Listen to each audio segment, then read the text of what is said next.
Em nome do Pai, do Filho e do Espírito Santo. Vinde, Espírito Santo, e enchei os corações dos vossos fiéis, e acendei neles o fogo do vosso amor. Enviai o vosso Espírito, e tudo será criado, e renovareis a face da terra. Oremos.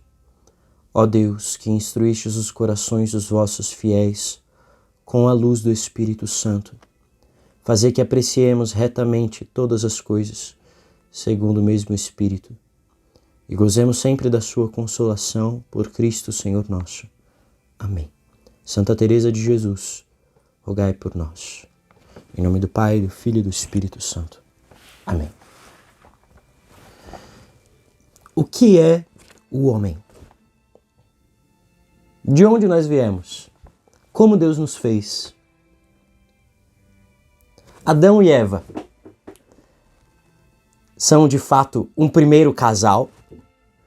Ou são um modo simbólico da Sagrada Escritura falar dos primeiros seres humanos?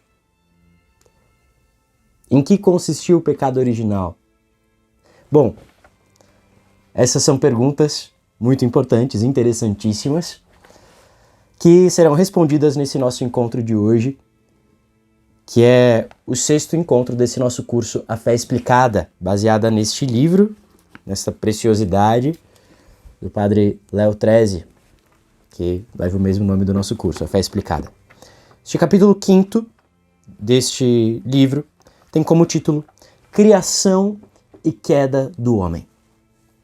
Bom, ele começa este capítulo de uma maneira muito bela, muito bonita, dizendo assim: o homem, e aqui o ser humano, obviamente, é uma ponte entre o mundo do espírito e o mundo da matéria. A alma do homem é espírito, de natureza similar ao anjo. O seu corpo é matéria, similar em natureza aos animais. Porém, o homem não é nem anjo, nem animal. É um ser à parte, por direito próprio. Um ser com um pé no tempo e outro na eternidade. Os filósofos definem o homem como animal racional. Racional indica, então, a sua alma espiritual. E animal, o seu corpo físico. E depois ele dá uma sentença aqui muito curiosa. Ele diz assim: conhecendo a inclinação que nós, os homens, temos para o orgulho e a vaidade, é de surpreender a pouca atenção que damos ao fato de sermos uns seres tão maravilhosos. Então ele começa aqui uma ladainha, como ele diz, mencionando as belezas do corpo humano. O que de fato é totalmente admirável. A complexidade, a beleza, a perfeição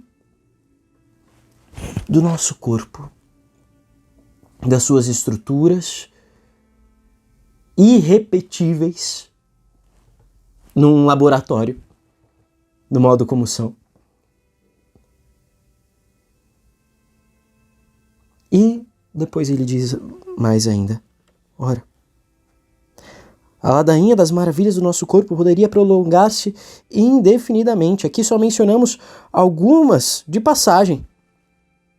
Se alguém pudesse fazer um passeio turístico pelo seu próprio corpo, o guia poderia indicar-lhe mais maravilhas que admirar do que as que há em todos os centros de atração turísticas do mundo juntos. E o nosso corpo é apenas metade do homem. E de longe, a metade menos valiosa. Mesmo que essas maravilhas do nosso corpo se tornem recriáveis num laboratório, nós temos algo a ser apreciado dentro de nós, que é imaterial, imortal. Um dom nos dado diretamente por Deus, que faz com que sejamos quem somos, que se chama alma, a nossa alma espiritual. No parágrafo 36, aliás, do 364 do Catecismo da Igreja Católica, nós lemos assim: o corpo do homem participa da dignidade da imagem de Deus. Ele é corpo humano precisamente porque é animado, gravem essa palavra, animado, pela alma espiritual. E é a pessoa humana inteira que está destinada a tornar-se, no corpo de Cristo, o templo do Espírito, com E maiúsculo, o Espírito de Deus. O que significa, meus irmãos, a palavra alma? Alma vem do latim anima, que quer dizer justamente vida. Com a filosofia, nós aprendemos que existem, portanto, categorias diversas de alma. As plantas, os vegetais, têm uma alma vegetativa.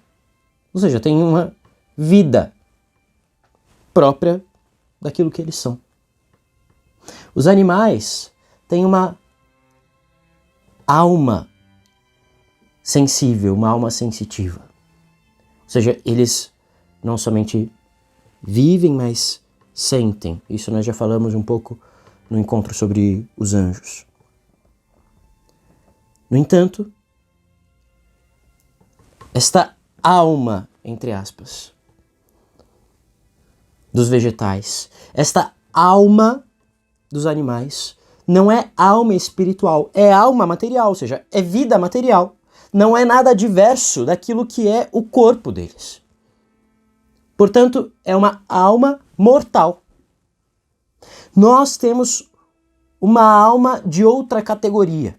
Nós temos uma alma racional ou alma espiritual, que é diversa do nosso corpo e que é imortal. O padre Léo XIII diz assim aqui: o homem tem corpo, mas é mais que um animal. Como os anjos têm um espírito imortal, mas é menos que um anjo. No homem encontram-se o mundo da matéria e o do espírito. A alma e o corpo se fundem numa substância completa, que é o ente humano. Veja, então, se perguntarem pra gente, né? Meu cachorrinho tem alma. Veja, ele é um ser vivo, né? Então, ele tem vida. Mas ele não tem alma no sentido comum em que nós compreendemos, que é a alma espiritual. Ou seja, não existe um céu dos cachorros. Depois que o seu cachorro morre, tudo nele morre. Ele perde a sua alma, ele perde o seu ânimo de vida. Isso significa alma, nesse caso. Mas nós temos um princípio que nos coloca com um pé na eternidade. E isto é a nossa alma espiritual. Citando mais uma vez o Catecismo, aqui nós encontramos o seguinte. Parágrafo 362. A pessoa humana, criada à imagem de Deus, é um ser ao mesmo tempo corporal e espiritual. O relato bíblico exprime esta realidade numa linguagem simbólica, quando afirma que Deus modelou o homem com a argila do solo. Aqui nós vemos justamente o seu princípio material. E insuflou nas suas narinas um hálito de vida. E o homem tornou-se um ser vivente. Aqui nós temos o seu princípio espiritual. Portanto, o homem, na sua totalidade, é querido por Deus. Ou seja, o que isso significa? Para nós, o corpo humano não é somente o hospedeiro acidental da nossa alma. Nós não somos uma alma que viaja neste mundo num corpo. Não, isto não é doutrina cristã, isso não é catolicismo. A alma e o corpo foram feitos um para o outro, como nós lemos aqui na Fé Explicada. fundem-se e compenetram-se tão intimamente que, ao menos nesta vida, uma parte não pode existir sem a outra. A alma e o corpo foram feitos para serem juntos uma substância chamada ente ser humano, homem. Nós somos corpo e alma juntos são aquilo que nós somos, de fato. De tal modo que a morte é uma violência à nossa natureza. E daqui a pouco nós vamos falar mais sobre isso. Quando Deus cria o ser humano, a morte não estava, digamos, no plano original. A morte vem por consequência do pecado. A morte violenta a unidade que nós somos, porque ela separa o corpo e a alma. A morte é justamente isso. É a separação entre o corpo e a alma. O corpo morre, mas a alma é imortal. É por isso que na ressurreição dos mortos, a alma e o corpo se unirão novamente. A unidade do ser humano será restituída. Seja para a condenação eterna, seja para a felicidade eterna. Mas no céu, no fim dos tempos, nós seremos corpo físico mesmo. Ainda que corpo glorioso, mas corpo material e alma. Isto é maravilhoso. É maravilhoso nós pensarmos nisso. Que o nosso corpo foi feito para a eternidade. Não só a nossa alma.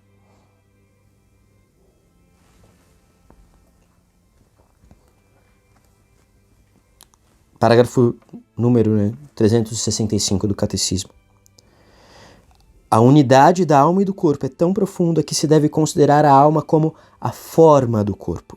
Ou seja, é graças à alma espiritual que o corpo constituído de matéria é um corpo humano e vivo.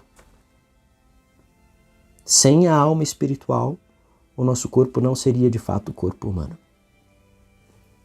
No homem, o espírito e a matéria não são duas naturezas distintas. Nós não temos a natureza espiritual e a natureza corporal, mas a sua união forma uma única natureza chamada natureza humana.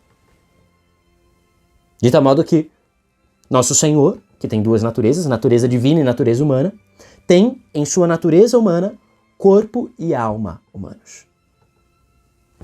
E a sua natureza divina, que é puramente espiritual.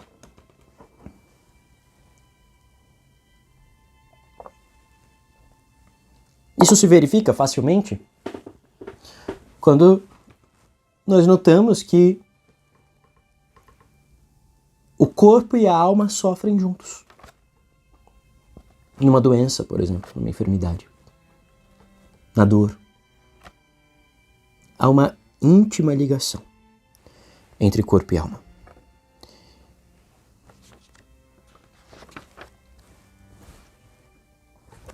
Ainda que na fé explicada nós lemos: não sem fundamento dizemos que Deus nos fez à sua imagem e semelhança. Embora o nosso corpo, com todas as suas obras, reflete o poder e sabedoria divinos, a nossa alma é de um modo especialíssimo um retrato do seu autor. Ainda que seja um retrato em miniatura, bastante imperfeito. Esse espírito que nos dá vida e substância é a imagem do Espírito com E maiúsculo, infinitamente perfeito, que é Deus. E por fim aqui, por fim dessa subseção, é citado um outro número do Catecismo, que é o número 357. Por ser a imagem de Deus, o indivíduo humano tem a dignidade de pessoa. Não é apenas uma coisa, mas alguém. É capaz de se conhecer, de se possuir, de livremente se dar e entrar em comunhão com outras pessoas. E veja, isto depois, aqui a gente não vai aprofundar nisso, mas isso se verifica no corpo. É isso depois o que a gente aprende com a teologia do corpo de São João Paulo II. O corpo humano é também feito para a comunhão. Esta pessoalidade do ser humano se verifica não somente na alma, mas no corpo. É feito para a comunhão com o outro, Portanto, também no corpo, mas justamente porque a sua forma é a alma, também no corpo nós verificamos o homem como imagem e semelhança de Deus. E o homem é chamado, por graça, a uma aliança com o seu Criador, a oferecer-lhe uma resposta de fé e de amor que ninguém mais pode dar em seu lugar. Aqui nós vemos a maravilha que nós somos. Agora nós somos levados a uma indagação. Mas como foi que Deus nos fez? Ora, nós vimos aqui que aquele relato do barro, né, que Deus forma o homem do barro e depois sopra em suas narinas, é um relato metafórico. Então, como é que nós viemos a esse mundo? Né? Como nos fez Deus? Ora, aqui há uma premissa na Fé Explicada, aqui que o Padre Léo Trezzi traz, que nós queremos discutir muito brevemente. Não é nossa pretensão aqui discutir longamente isso, mas é importante que nós abramos um pouco esta premissa. E essa premissa está logo no primeiro parágrafo desta subseção. Como nos fez Deus. E ele diz assim: todos os homens descendem de um homem e de uma mulher. Adão e Eva foram os primeiros pais de toda a humanidade. Não há na Sagrada Escritura verdade mais claramente ensinada do que esta. O livro do Gênesis estabelece conclusivamente a nossa comum descendência desse único casal. Essa é a premissa dada aqui. E é esta premissa que nós queremos abrir, não negar, mas abrir. E por que isso? Porque existe uma outra interpretação que muitas vezes se faz do relato das origens, do relato do Gênesis. Que interpretação é essa? Adão, no hebraico, né? Adão é homem. E Eva significa mãe dos viventes. Então, segundo essa interpretação, aqui nós não teríamos nomes próprios, mas substantivos não próprios, né? E aqui, portanto, no relato do Gênesis, nós teremos o relato da origem do gênero humano. Mas não necessariamente a partir de um único casal. Nós não teríamos aqui, portanto, um monogenismo.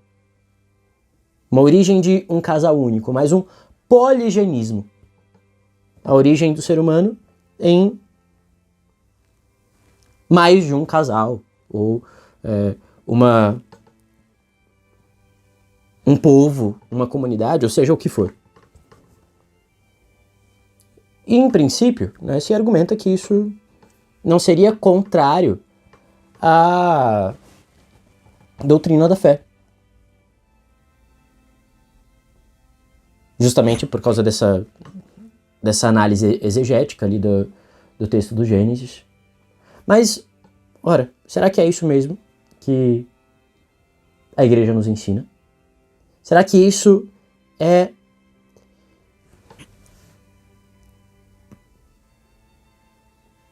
possível de conciliar com a fé bíblica, a fé católica? Bom, nós temos aí um problema.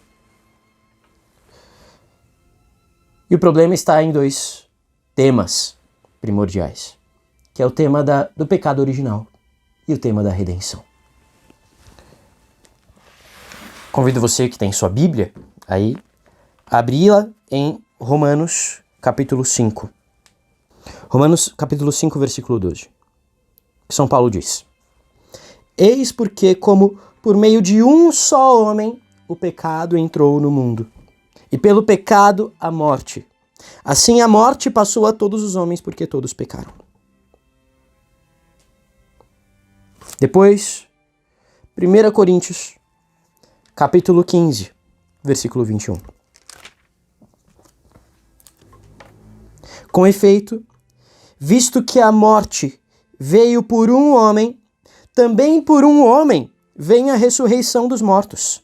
Pois, assim como todos morrem em Adão, em Cristo todos receberão a vida.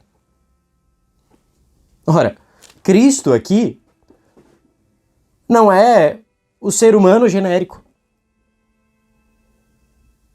Não é um conjunto de homens. O novo homem é um homem, a partir do qual vem a vida a todos os seres humanos, a todos que dele descendem espiritualmente pelo batismo. Assim também, esse homem primordial não pode ser um conjunto de homens, mas um só, a partir do qual vem o pecado e a morte. Nós temos ainda outras passagens bíblicas que conflitam com a hipótese, do poligenismo. Em Atos, capítulo 17, versículo 26. De um só homem, ele, Deus, fez toda a raça humana para habitar sobre toda a face da terra, fixando os tempos anteriormente determinados e os limites do seu habitat. Isso aqui tem uma consequência muito bela, que é a consequência da fraternidade humana. Não é uma fraternidade só de sentimento, mas é uma fraternidade de fato. Todos nós somos irmãos porque viemos de um mesmo pai, que é Adão. E ainda no livro da sabedoria, lá no Antigo Testamento, Sabedoria, capítulo 10, versículo 1. Foi ela, a sabedoria, que protegeu o primeiro modelado, pai do mundo, que fora criado em solidão, levantou-o de sua queda e lhe deu o poder de tudo dominar. Bom, mas poderia ser acusado aqui de fundamentalismo bíblico. Então, eu gostaria de tomar aqui o Catecismo da Igreja Católica, que é de 1992, portanto, bastante pós-conciliar, promulgado por São João Paulo II. No parágrafo 390, número 390. Veja só.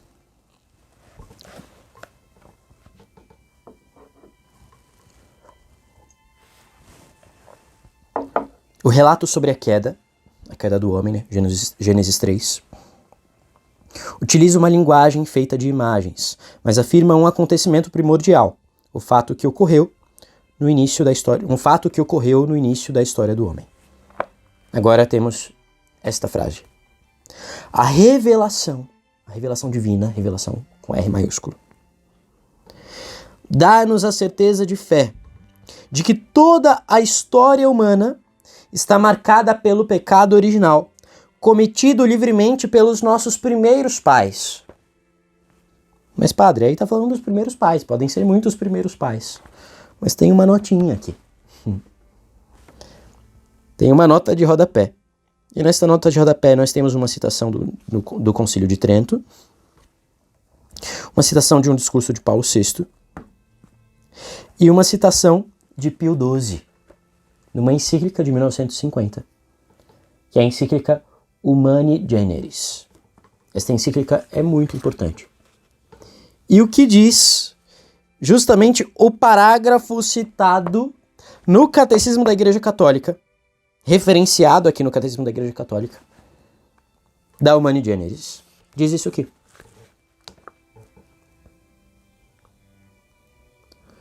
Mas tratando-se de outra hipótese, isto é, a do poligenismo, os filhos da igreja não gozam da mesma liberdade. Liberdade para crer nisso ou não. Pois os fiéis cristãos não podem abraçar a teoria de que, depois de Adão, tenha havido na terra verdadeiros homens não procedentes do mesmo protoparente, por geração natural. Ou ainda, que Adão signifique o conjunto dos primeiros pais, já que não se vê claro de que modo tal afirmação poderia harmonizar-se com o que as fontes da verdade revelada e os documentos do magistério da Igreja ensinam acerca do pecado original, que procede do pecado verdadeiramente cometido por um só Adão, e que, transmitindo-se a todos os homens pela geração, é próprio de cada um deles. Ora, aqui então fica bastante claro, né? O que o magistério nos ensina é sim aquilo que o padre Léo Trezzi nos traz aqui na Fé Explicada. E alguém poderia dizer ainda, mas isso aí é uma encíclica, é uma carta encíclica, não é magistério extraordinário, não é magistério solene, não é definição dogmática. Sim, não é magistério extraordinário, mas é magistério ordinário. Nós devemos o nosso assentimento de fé, da nossa vontade, da nossa inteligência, ao magistério ordinário. Além disso, nós temos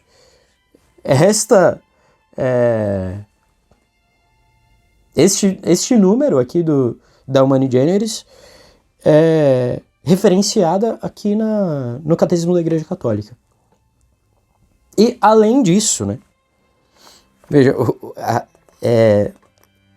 o Catecismo dá uma forte autoridade para isso, que seria meramente magistério ordinário, quando começa a frase dizendo que a revelação dá-nos a certeza de fé de que toda a história humana está marcada pelo pecado original cometido livremente pelos nossos primeiros pais. E referencia esses primeiros pais como, de fato, Adão e Eva, um casal primordial. Tem uma pergunta, né, que se pode fazer a partir daí. Um problema moral que se levanta a partir daí, né? Mas, e aí? Eles tiveram os seus filhos, e os seus filhos casaram com quem? Né? De fato, né, lá em Gênesis capítulo 5, versículo 4, nós vemos que Adão e Eva tiveram numerosos filhos, na verdade, e 3 deles são mencionados na Bíblia, né, que são Caim, Abel e Sete. Então, como resolver essa situação? Ora, é bastante simples, na verdade. Precisa ter havido, então, foi necessário que houvesse uma permissão única, extraordinária de Deus para um incesto ali, para que se desse continuidade ao gênero humano. Então, sim, irmãos e irmãs se uniram, filhos, né, de Adão e Eva, para que o gênero humano continuasse. Mas isso é uma permissão especial, extraordinária para os seres humanos desta primeira geração. E nós, que somos todos irmãos, porque descendentes de Adão e Eva, filhos desses primeiros pais, não estamos autorizados ao mesmo, obviamente. Mais ainda, e a evolução? Como fica diante disso? Vejamos então, na mesma Humani Generis, na mesma encíclica, olha que beleza, o que diz Pio XII. Isto apenas um parágrafo antes. Por isso, o magistério não proíbe que nas investigações e disputas entre os homens doutos de ambos os campos se trate da doutrina do evolucionismo, que busca a origem do corpo humano em matéria viva pré-existente, pois a fé nos obriga a reter que as almas são diretamente criadas por Deus. Então, depois ele trata um pouco mais disso aqui, né, neste parágrafo, mas, em outras palavras, ele diz que não há problema nenhum nisso. Né? Depois, ainda mais tarde, 46 anos depois, em 1996, o Papa João Paulo II, numa carta à Pontifícia Academia de Ciências, ele reconhece que a teoria da evolução já é mais do que uma mera hipótese, que há fortes evidências científicas, de fato, e que não tem problema nenhum com isso. Porque a biologia trata do nosso corpo, trata daquilo que é material. E como nós começamos dizendo aqui, nós somos mais do que isso. Então, se aceitamos, né, e não é que a igreja diz, ok, aconteceu a evolução, ela diz, isto não é competência nossa. Como a alma não é competência da biologia, mas é competência da filosofia e da teologia. Então, se de fato aconteceu uma evolução, o que é que ocorre? Ocorre então que, seja como for, em certo ponto da evolução, em que aquele primeiro casal concebido estava no estágio desejado por Deus para que ali fosse feito o primeiro homem e a primeira mulher, então Deus cria diretamente a alma de Adão e a alma de Eva, infunde neles, infunde naquela matéria no momento de sua concepção. Percebe? Há então uma intervenção de Deus. É impossível que a alma, que é espiritual, venha evoluída da matéria. Existe essa intervenção especial, extraordinária de Deus, né, direta de Deus, para que a alma humana seja criada. E isso acontece toda vez que nós somos concebidos. A nossa alma é diretamente criada por Deus e infundida naquele pequeno embrião. É claro, existe discussão científica a respeito disso. Existe a teoria, a hipótese, né, do design inteligente, que é uma que faz frente à teoria da evolução. Mas nós não temos nenhum problema com um com o outro. Para nós é indiferente. Percebe? Agora, voltando àquilo que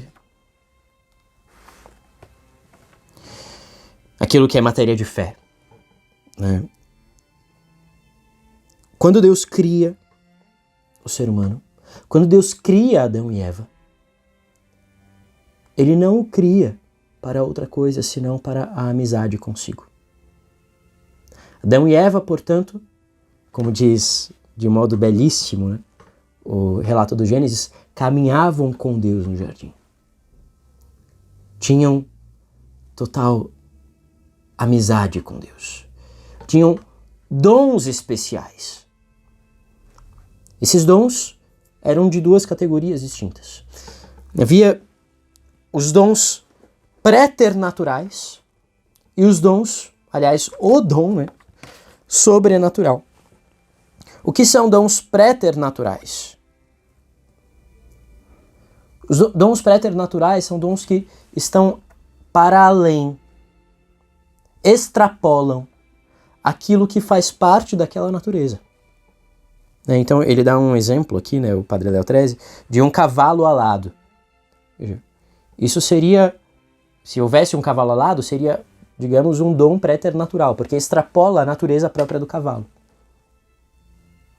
Mas se tivéssemos, por outro lado, um cavalo que pensasse, que tivesse liberdade, que tivesse racionalidade, não estaria somente extrapolando aquilo que é a natureza do cavalo, mas estaria aquilo seria muito superior ao que é possível à natureza animal que o cavalo tem.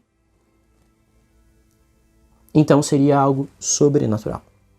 Então, o ser humano tinha dons préternaturais. Então, o Padre Léo XIII diz assim: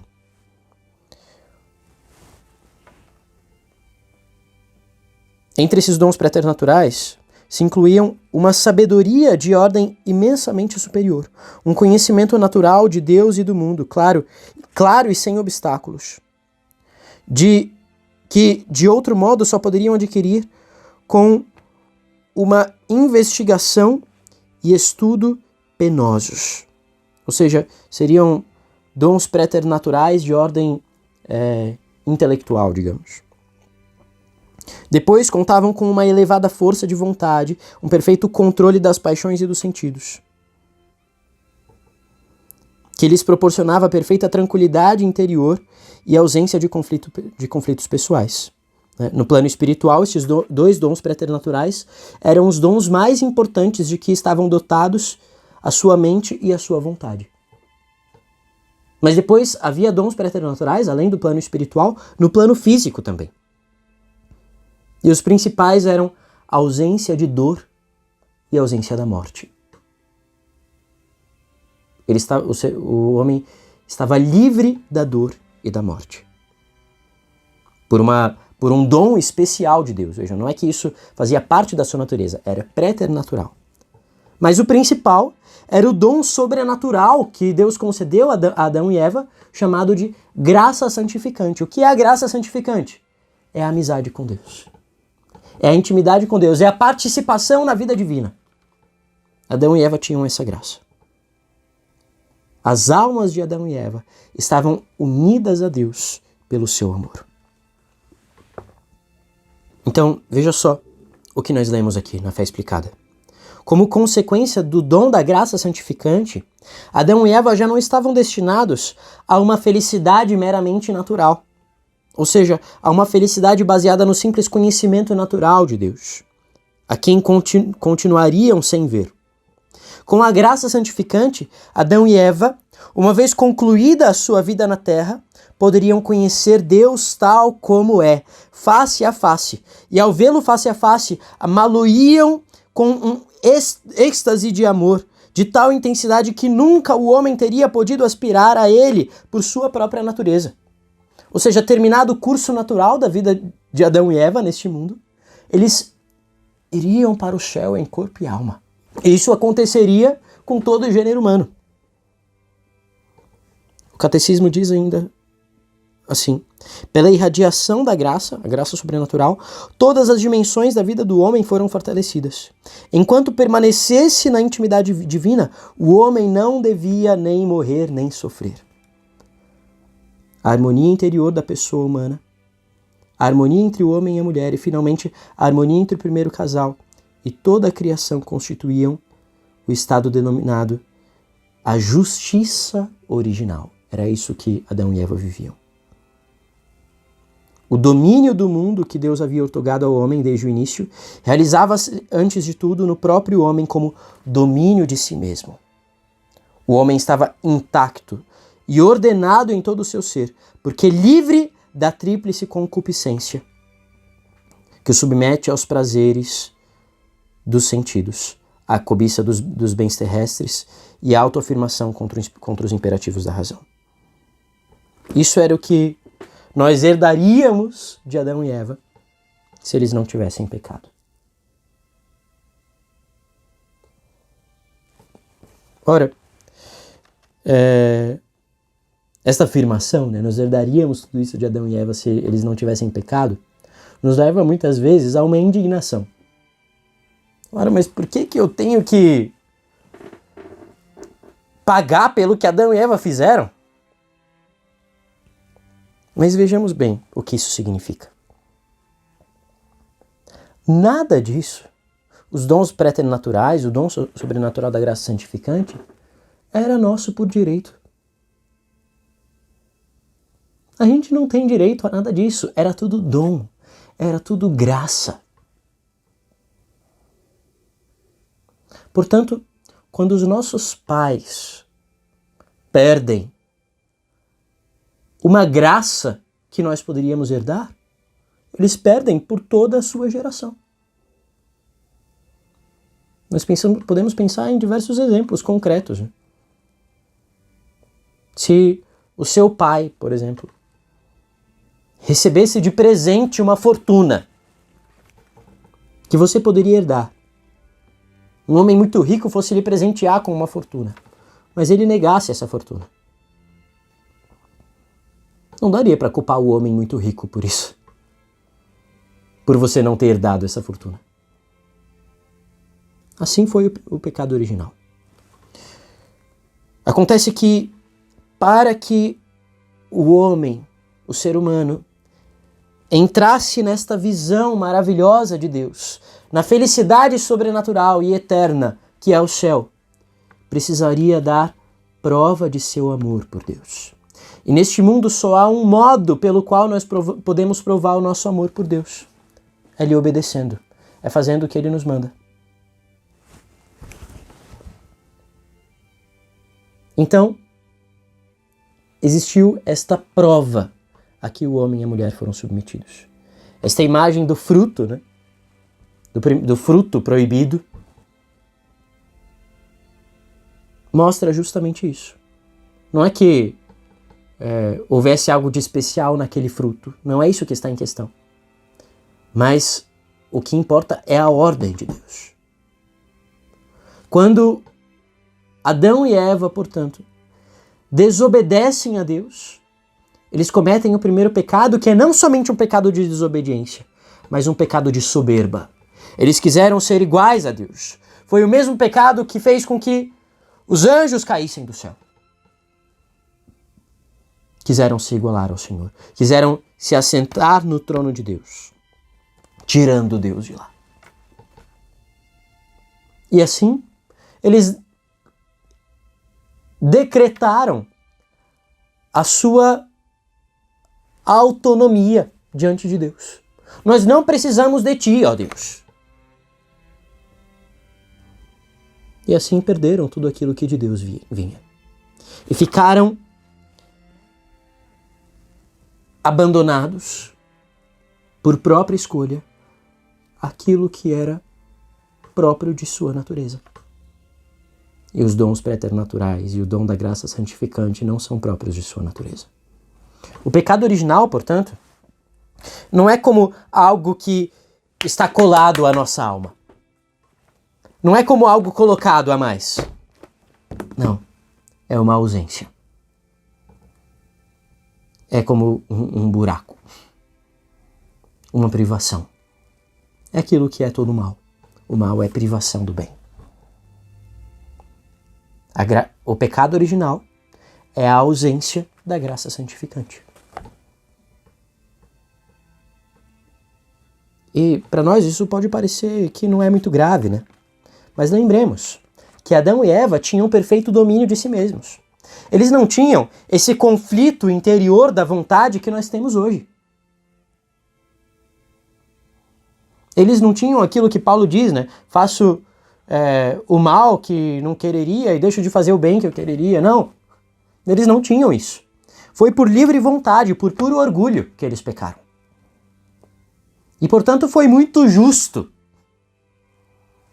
que eles perdessem, porque foi isso que eles escolheram, aquilo que vinha de Deus. Se separaram por livre escolha de Deus.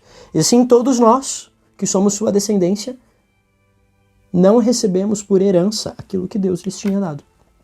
Isto é o pecado original.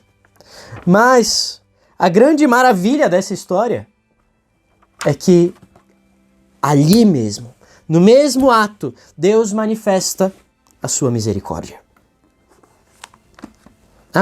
Cabe aqui um esclarecimento, né? Veja, algo que de vez em quando perguntam. O pecado original foi um pecado sexual? Não, absolutamente. Não existe nada que nos faça intuir isso. Nada, absolutamente nada. Pelo contrário, quando Deus cria, ele diz, crescei e multiplicai-vos.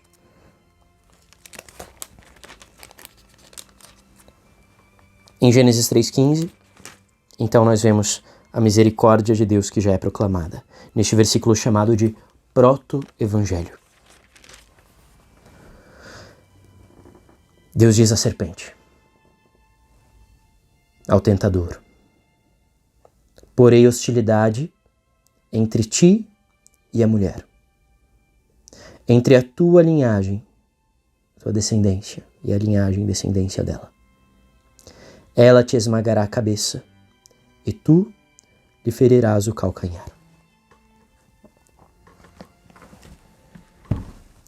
Deus promete a salvação. Deus promete que o pecado e a morte não teriam a última palavra sobre nós. A última palavra é do Senhor. Como é que ele realiza isso, então?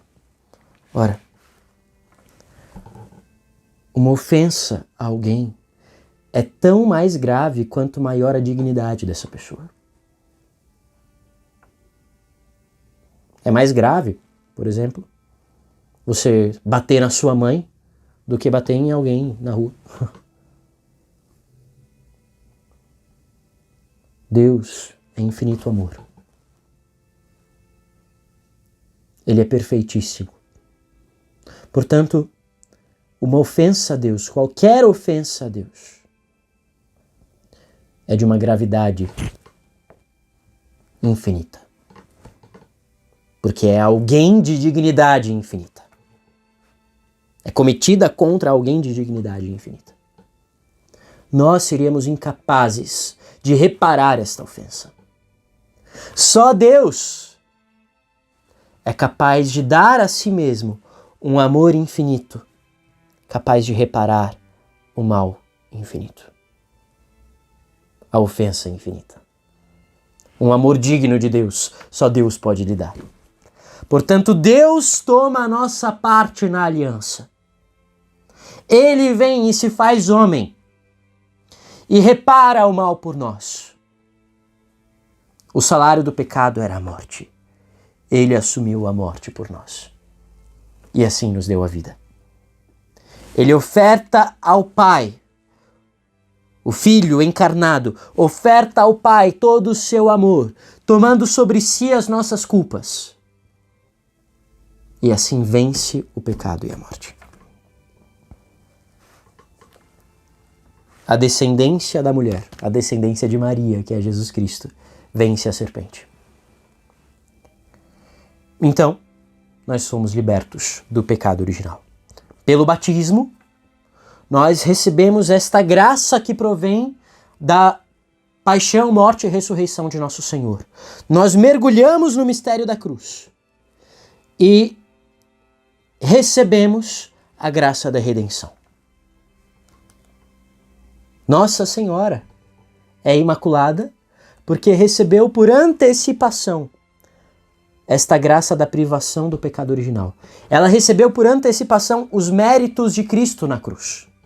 No momento em que ela foi concebida no ventre de Santa Ana, ela já recebeu a graça que Cristo nos conquistou na cruz. E assim foi liberta do pecado original. Ela já foi concebida com a graça santificante. Esta graça santificante que nós recebemos no batismo. Bom, mas convenhamos. Nós não podemos só culpar Adão e Eva, porque nós também pecamos. O pecado original não é um pecado de fato, não é um pecado que nós atuamos nele. É esta privação da graça santificante. Mas nós, que temos uma tendência ao mal, que temos a concupiscência, que é esta tendência, essa inclinação ao pecado, também ofendemos tantas vezes a Deus. Por aquilo que se chama pecado atual. Nós o ofendemos gravemente quando cometemos um pecado mortal, e assim nos separamos mais uma vez da graça de Deus, perdemos mais uma vez a graça santificante. Ou podemos fazer ofensas que ferem o nosso amor a Ele, mas não nos separam dele, que são os pecados veniais. No próximo encontro, portanto, nós trataremos do pecado atual. Como nós compreendemos o pecado e como nós nos libertamos do pecado. Que esta maravilha de percebermos a graça de Deus, que é superabundante, nos faça querer ser gratos a Deus e não cometer a ingratidão do pecado. Que o Espírito Santo nos ensine a amar. Que Deus te abençoe. Em nome do Pai, e do Filho, e do Espírito Santo. Amém. Amém.